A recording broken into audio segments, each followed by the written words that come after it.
Hello mga karikrod! Isa ka bang estudyanteng naghahanap ng tulong pinansyal para sa iyong pag-aaral?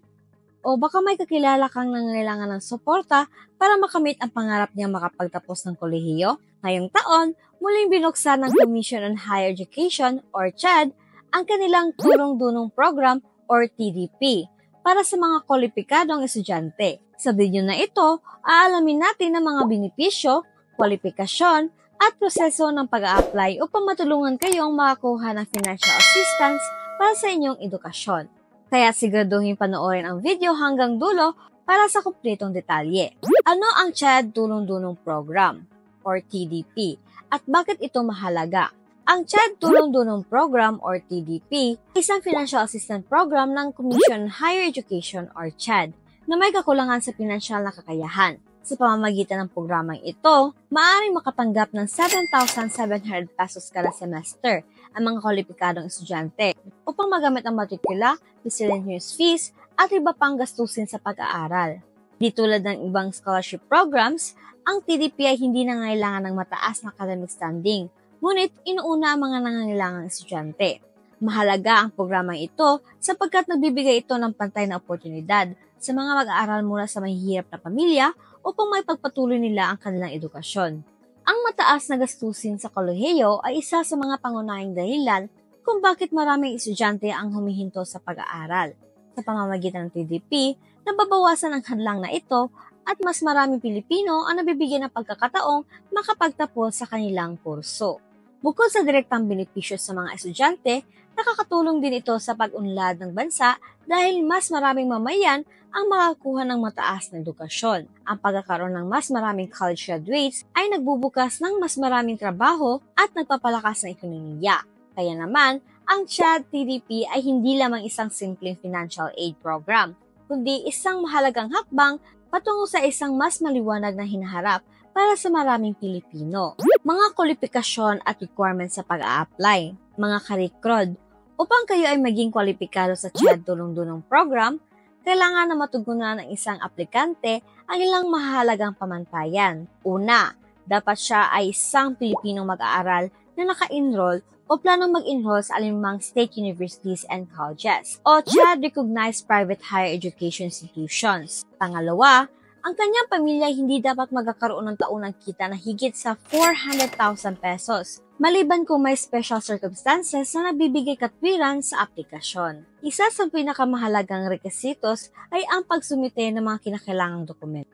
Kabilang dito ang Certificate of Enrollment or Registration, Income Tax Return or ITR ng magulang or guardian, Certificate of Indigency mula sa barangay kung walang ITR, birth certificate, at valid ID ng aplikante. Dapat tiyakin ng aplikante na kumpleto at wasto ang lahat ng dokumento bago magsumite upang maiwasan ang pagkaantala o pagkakadiskwalipika. Mahalagang maunawa ng aplikante na ang TDP ay isang need-based scholarship, kaya't inuuna ng CHED ang mga estudyanteng talagang nangangailangan ng tulong pinansyal.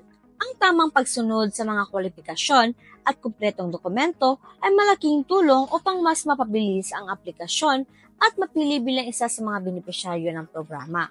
Proseso ng aplikasyon at deadline ng pagsusumite. Ang proseso sa aplikasyon para sa CHED Tulong-Dunong Program ay simple ngunit kailangan sundin ng maayos upang matiyak ang matagumpay na pagpasa. Una, kinakailangan ihanda ng aplikante ang lahat ng kinakailangang dokumento tulad ng proof of enrollment at proof of income. Siguraduhin ding maayos at application form upang maiwasan ang aberya sa pagsusuri ng CHED. Pangalawa, kailangan isumite ng aplikante ang kanyang aplikasyon sa CHED Regional Office na nasasakupan ng kanyang tirahan o sa paaralan kung saan siya kasalukuyang naka-enroll kung may designated drop-off point ng kanilang institution. Karaniwang may tinakdang deadline ang pagsusumite ng aplikasyon, kahit mahalagang alamin at sundin ang tinakdang petsa upang hindi mapag-iwanan. Karaniwan na ang aplikasyon ay binubuksan sa unang bahagi ng taon at nagtatapos bago magsimula ang pasukan sa kolehiyo. Matapos isumite ang aplikasyon, ang mga dokumento ay susuriin ng CHED. Ang mga napiling estudyante ay makakatanggap ng abiso sa pamamagitan ng email, opisyal na anunsyo mula sa CHED o mula sa kanilang paaralan. Dahil sa dami ng aplikante, pinapayuhan ang mga estudyante na maging mas maaga sa pagsumite ng kanilang aplikasyon upang magkaroon ng mas mataas na tsansang mapili. Paano magagamit ang natanggap na financial assistance? Kapag natanggap ng isang estudyante ang financial assistance mula sa CHED-TDP, mahalagang malaman kung paano ito maaring gamitin. Ang halagang 7,500 kada semester ay maaring gamitin para sa matrikula o miscellaneous fee at iba pang mga gastusin sa pag-aaral tulad ng pagbili ng mga libro, school supplies, at iba pang pangangailangan sa pag-aaral. Sa iba pang pagkakataon naman, binibigay ito direkta sa estudyante, depende sa patakaran ng CHED at ng paaralan kung saan siya naka-enroll. Dahil dito, mahalagang tiyakin ng mga benepisyaryo na magagamit ang pondo sa tamang paraan at hindi ito mauwi sa iba pang gastusin na hindi konektado sa kanilang edukasyon. Huwag palabasin ang oportunidad na ito at tiyaking mas maayos ang bawat hakbang ng aplikasyon. Yun lamang po mga ka-recruit ang mahalagang impormasyon tungkol sa CHED Tulong Dunong Program. Huwag din kalimutang i-like, share, at subscribe para sa iba pang update tungkol sa mga scholarship at oportunidad sa edukasyon. Maraming salamat sa panonood at sana'y makuha mo ang scholarship na ito. Hanggang sa sunod na video, bye!